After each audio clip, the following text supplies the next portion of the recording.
Am I not here who am your mother?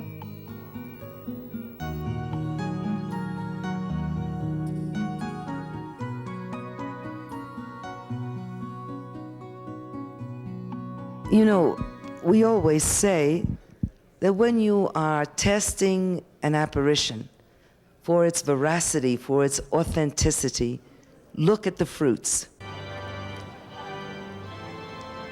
We know that there was, after Our Lady's apparition, Pentecost every single day for 7 years. 8 million people, unheard of conversion. We know that two great cultures, the Aztec culture and the Spanish culture, became one. They became brothers, and they became the great culture that is Mexican today. Well, it's another tradition of our people is bringing their children, their little children, to offer or to present to Our Lady. And that's every day, and especially on Sundays.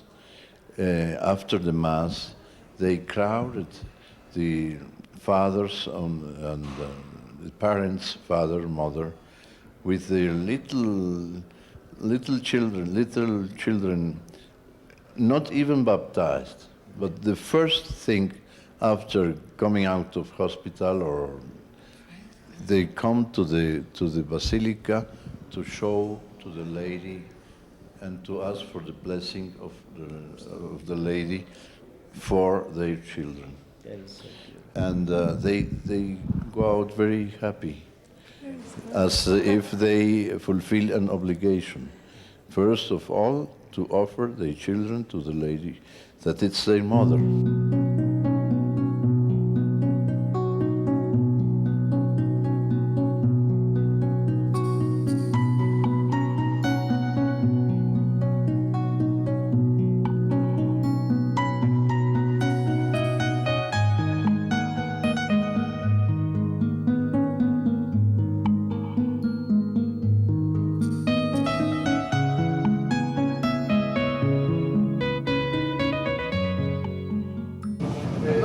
So good for us to be here.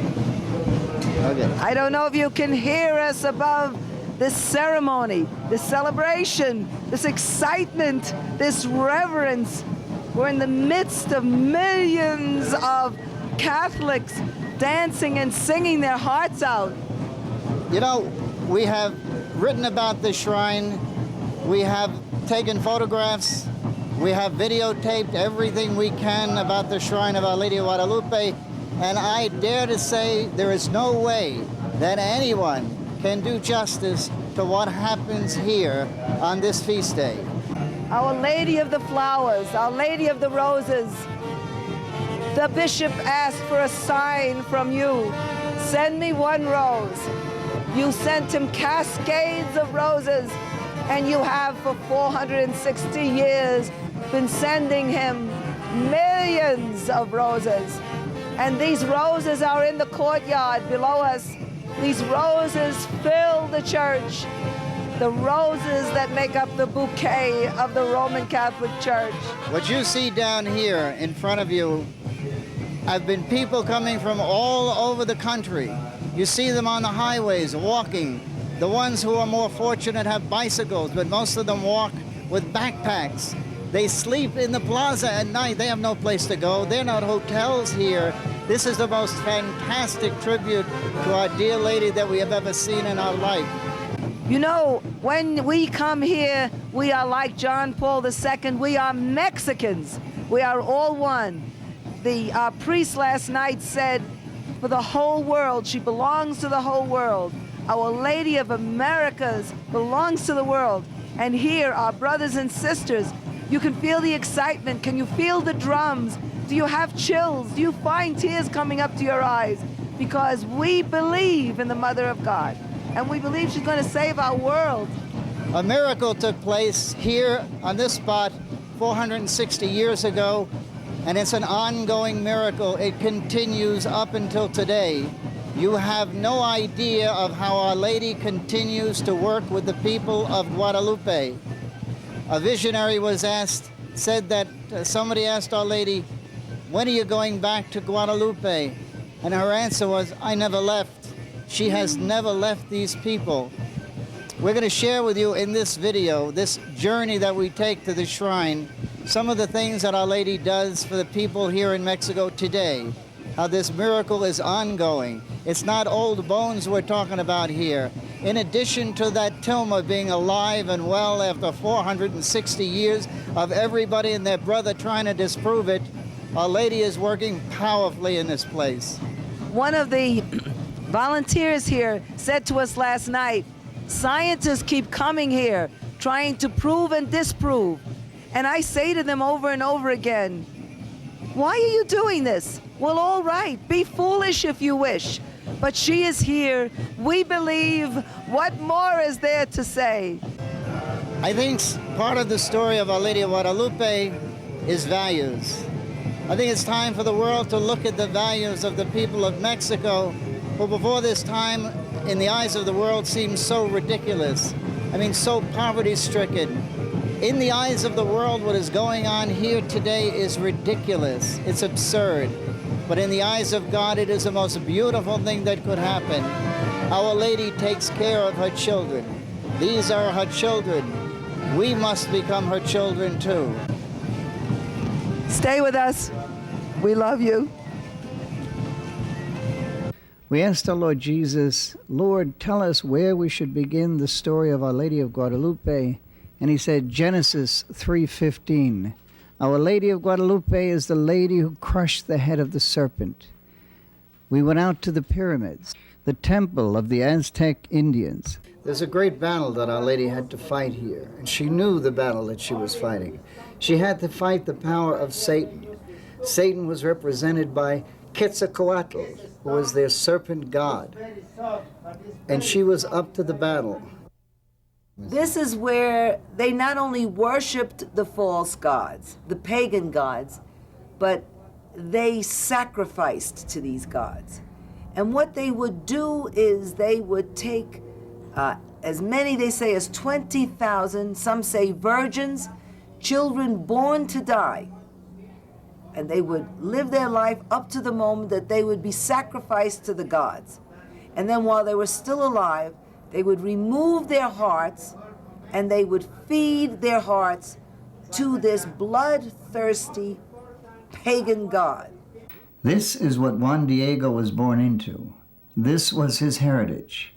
This was what Our Lady was going to have to battle in order to make him the instrument she had chosen for this great miracle. We're in the Plaza of the Three Cultures in Mexico City. In the foreground, you can see the ruins of the ancient Aztec temple. In the middle, the Church of Santiago, and at the far end, the modern buildings of today. It was in this church where Juan Diego shed his Aztec beliefs and put on the cloak of Christianity. Here, he and his wife Maria took instructions in the Catholic faith. They learned about Jesus, how much he loved them, how much he suffered for them, and how he died for them. They learned about Mary, the mother of Jesus, our mother, and how much she loves us. It was also here that Juan Diego and his wife Maria were baptized and welcomed into the Catholic Church. And on December the 9th, 1531, it was to this church that Juan Diego was headed to celebrate the Feast of the Immaculate Conception, which at that time was celebrated on December the 9th. It was cold that day. It was winter. Juan Diego was wearing a tilma made of cactus cloth. Cactus cloth would play a very important role in the apparition of Our Lady, and so we decided to research cactus cloth. See, the point is very sharp. The point we use for arrowhead, see, is sharp and very strong. Also, the same times, the Indian women's, we don't have the needles for to sewing something out of the center point of the leaf. We discovered the needle already thread, already to sewing, for sewing the clothes, look at. See, this is the needle, and this is the thread, look at, see? see? Let me clean it, please. Okay. Take a look, see? Now, at the tip of that cactus, you have this needle, and they use this, and when they pulled it out, it had its own thread. This is fiber from the cactus, and this is what they used to make the tilma. And tilmas of that time, but the tilma. So just take a look at it. This is what that tilma that has lasted 460 years. 460 years is made of. The longest life that a tilma has made of this cactus cloth like this, would be 20 years, the cactus cloth. It's 460 years from this. And this is how they wove it using a needle just like this. Remarkable. December the 9th, 1531, day 1, the drama begins. Juan Diego had arisen early before dawn on this Saturday morning to attend Mass in honor of Our Lady of the Immaculate Conception. As he approached Tepeyac Hill, he heard angelic voices singing above him, coming from the top of the hill. He was overcome by the angelic melody. After a short time, there was a silence. Then one single voice rang out to him like a bell. Juan Dieguito. Now, Juan Diego was 57 years old, and this voice sounded like a child. Yet she spoke to him like a mother would speak to her child. That didn't concern him either. He darted up the hill as quickly as his legs could carry him. There before him was the most beautiful lady he had ever seen. She was young, she was regal, she was not of this world. He had no idea who she was or where she came from, but he didn't care. Everything around her sparkled like the finest diamonds. Gold reflected from her garments. She wore the most exquisite gown he had ever seen. Even the rocks and bushes glistened. She asked him where he was going. He told her he was going into the Church of Santiago to attend Mass. Those eyes, those piercing eyes, looked deep into his soul. She told him who she was. Yet known and understood by you, the smallest of my children, that I am the ever-Virgin Mary, Mother of the true God, from whom all life has come. I ardently desire a temple to be built for me here, where I can show and offer all my love, compassion, help, and protection, for I am your merciful mother. She asked him to go into the bishop's palace and tell him what he had seen and marveled at, what had happened and what she wanted. She told him she would be so happy with him, and she would reward him. Juan Diego didn't know how to behave in front of this beautiful heavenly creature, but finally he said, "My lady, I am going now to carry out your command. For the present, your humble servant takes leave of you." Immediately he went to the bishop's palace in Mexico City to tell him what the lady had commanded. Juan Diego had to wait for hours before he could finally see the bishop. He went over the speech in his mind, thinking exactly what he was going to tell the bishop. When he was announced to the bishop and his translator, there was an aura about his face. Juan watched the bishop's eyes as he told him the story, just as Our Lady had given it to him. He couldn't understand why the bishop was not jumping for joy. It wasn't working. Wasn't the interpreter telling him the right thing? After it was over, the bishop said, "You come again, my son, and we'll talk about this at greater length." The bishop didn't know what a prophecy he had just made. Juan would come again, and soon. Juan Diego was completely crushed as he went back to the hill of Tepeyac. He said to Our Lady, "My lady and my child, I understand by the way the bishop responded that he didn't believe me. He may have thought I made up the story. I must implore you to give this message to an important person, someone well respected, of high esteem, someone they'll believe, someone who speaks Spanish." She looked at him again with those beautiful, beautiful eyes that went deep into his soul. She said, "You listen to me, the smallest of my children, and understand what I'm about to say. I have many messengers and servants. I could send anyone to do my bidding and they would be accepted, but it is extremely necessary that you solicit my cause and help me. It's of the utmost importance that it be through your intercession that my will be carried out." She asked him to return to the bishop the next day to repeat her message.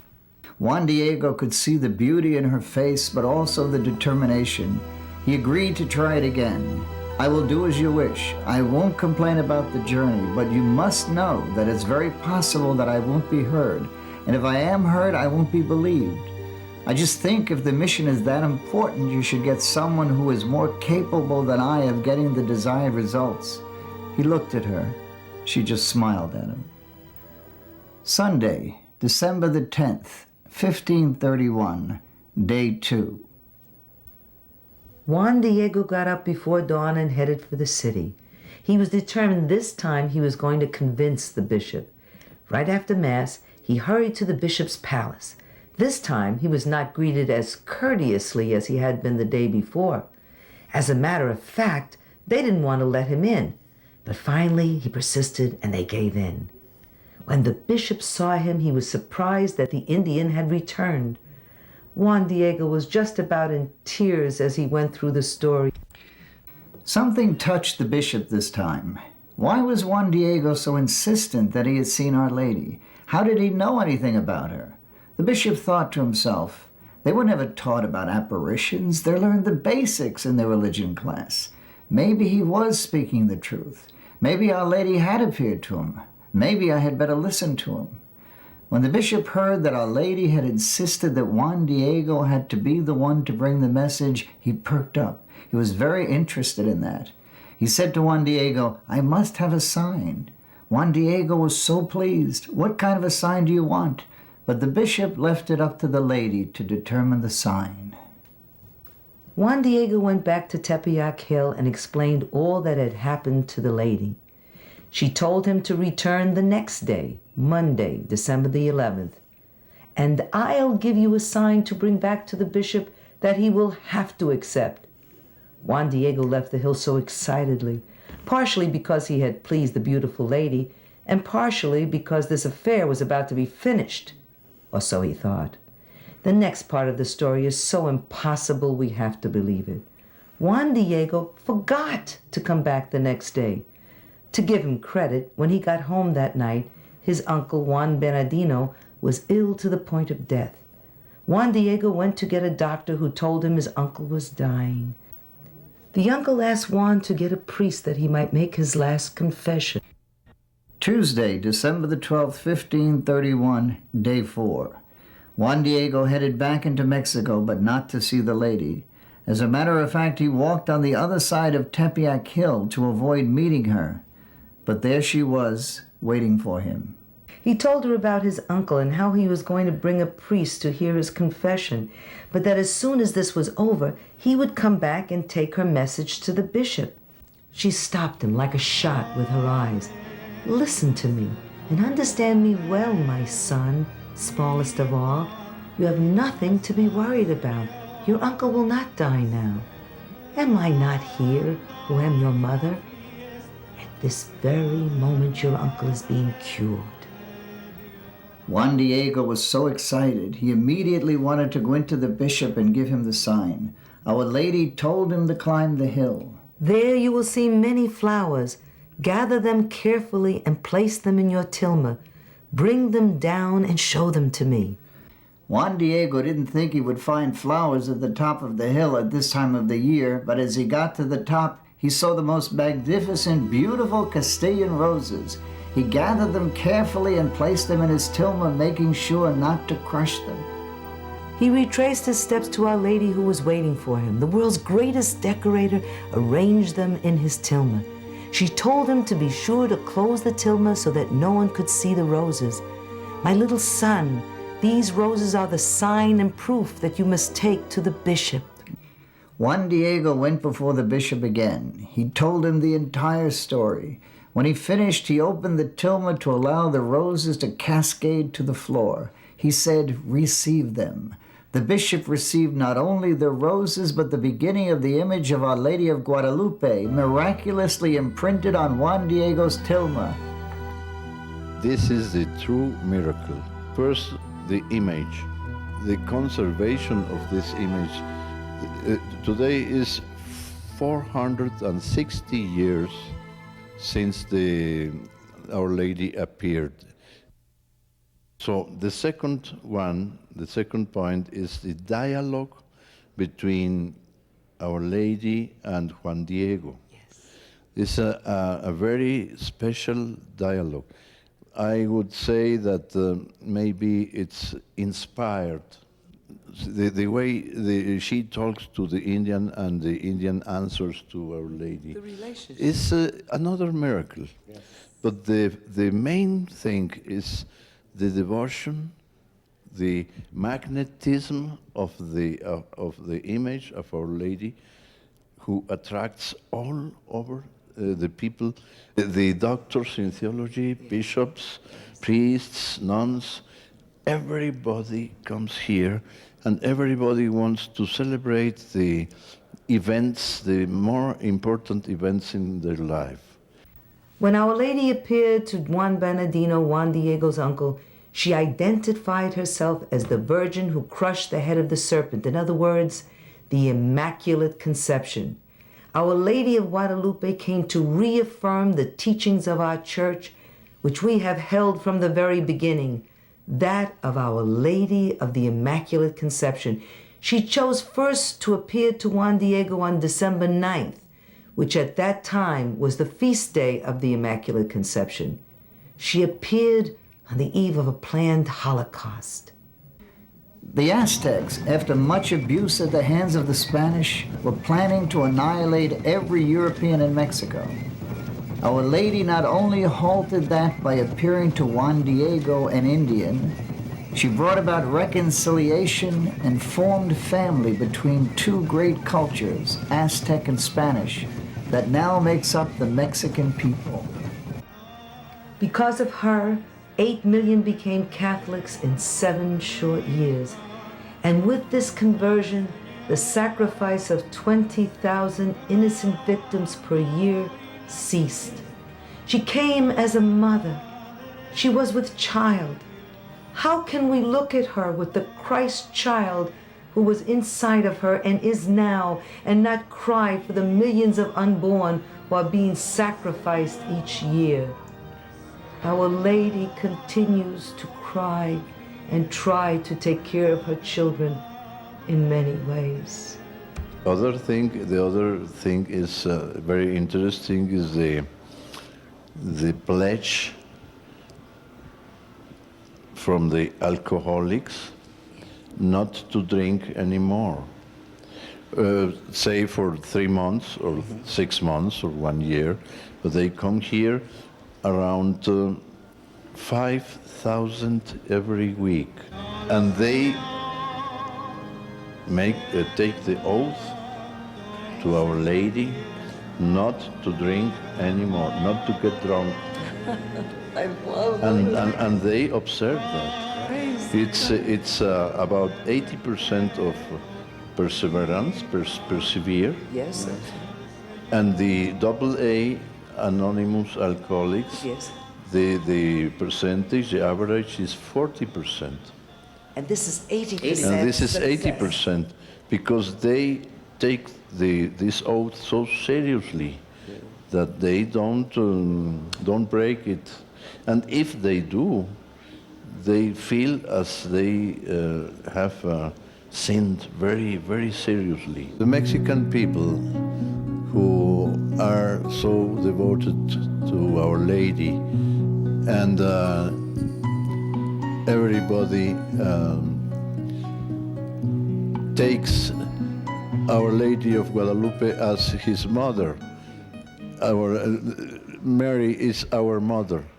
So in this day, people gather here, and it's crowded and jammed and crowded because of they want to sing, to congratulate our mother singing this traditional song, the Mañanitas. Who is Our Lady of Guadalupe?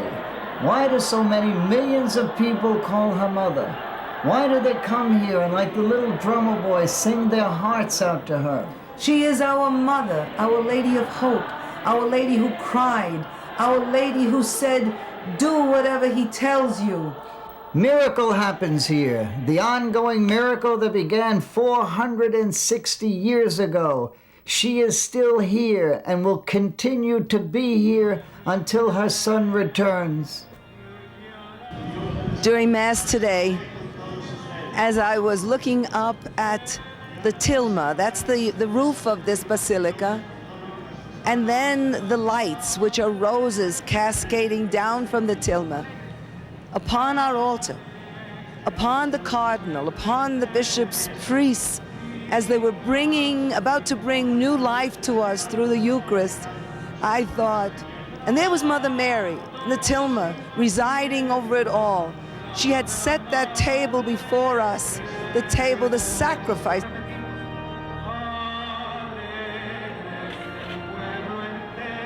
And I thought, oh Lord Jesus, you never stop sending us your roses of love. And I felt so loved. I pray today that you felt loved. I pray today that when you saw us bring our petitions to the foot of the altar, that you brought yours too. What is Mary saying to you? Is she talking to you here in this place? Is she trying to say something to you? Has she been talking to you the way she has spoken to these dear people for 460 years? Are you listening to what Mary may be saying to you? Our Lady has a plan for you, but you have to say yes to it.